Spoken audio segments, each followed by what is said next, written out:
再走出你的道，行出你的道的同时，亦会感动天地，你为失所结的善缘贵人回到你身边来。所以看看古今大局，许多当大为者未必才更过人。那为什么可以看得大人看得大局，修得行道，修得心怀慈悲，心平不用声，展翅归深情。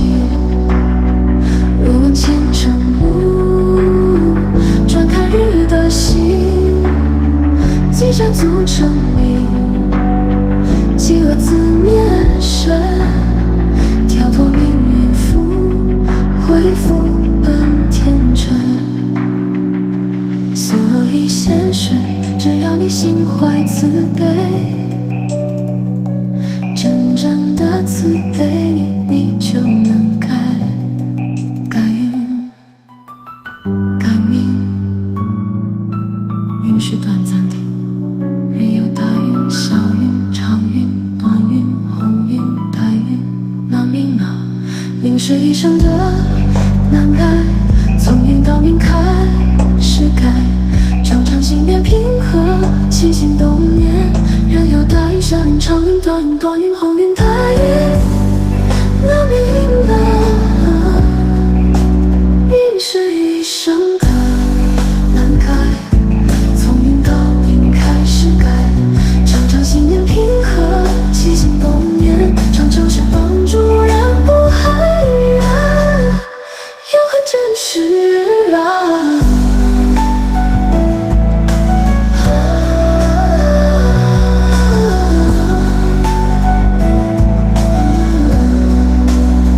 心平不用声，展翅归深情。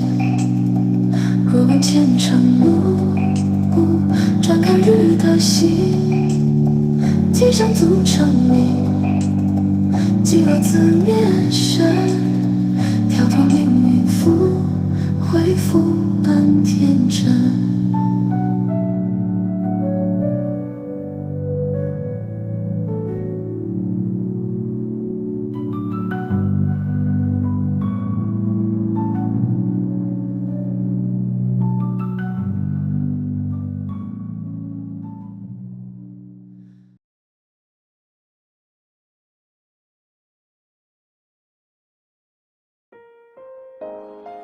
贤士可知吾是谁？有没有看过《了凡四训》？你们都了悟了吗？需不需要吾再说一番吾之生平？还有许多人不知吾是谁。吾姓袁，了凡乃是吾之字号，吾之名黄，袁黄。心平需不需要称来量啊？正直之人必受鬼神钦佩。若问前程，全看尔等自身之修持啊。积善足以成名，积恶即会自招败坏之余地也。所以贤士要不要跳脱命运之束缚？人一生下来即受命运束缚，生死早定，也受阴阳二气所拘。所以能够得道修道是难上难啊。照着命运走之人是凡夫俗子，能够跳脱命运者，方可成圣成贤。吾当时精进行善，但是没有遇到大道普传，所以自性还未开。吾一生行善，孔老人本来算定吾53岁该寿终正寝啊，但因我行善之故，而受延至74而亡，这样长寿否？那人的命运可不可以更改呢？贤士们都有信心吧？贤士们在道场之中，也看过不少因果印证之事情，也听过不少善恶之故事，应该体会很多。况且诸位也都求得名师一指，天榜挂号，地府抽钉，早已不烦矣。再加紧修持，努力行功了愿，日后果位自是不凡。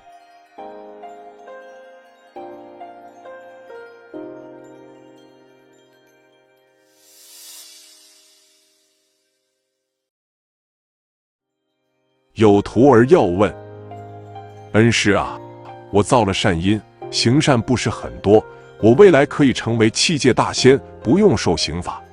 如此的行善布施和道场现在的配合办事了愿有什么不一样？为什么在道场可以修成果位，那一般的行善布施只能成为器界大仙，这有什么不一样呢？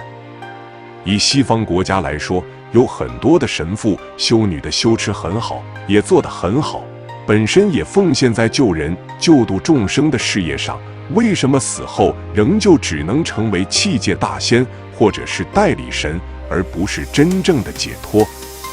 差别在于求道要登堂入室，这是一个很大的不同点，因为这是这个时期白羊时期、末后时期上天所开设不同的法门，要救度所有的人都可以回天，不同的开设法门，所以在这个末后时期修道必须要求道，求了道在天榜上登记注册，地府先除名，但是前提是徒儿要有修，要继续修，继续了愿，继续配合道务，自己有修才可以真正的超脱生死轮回。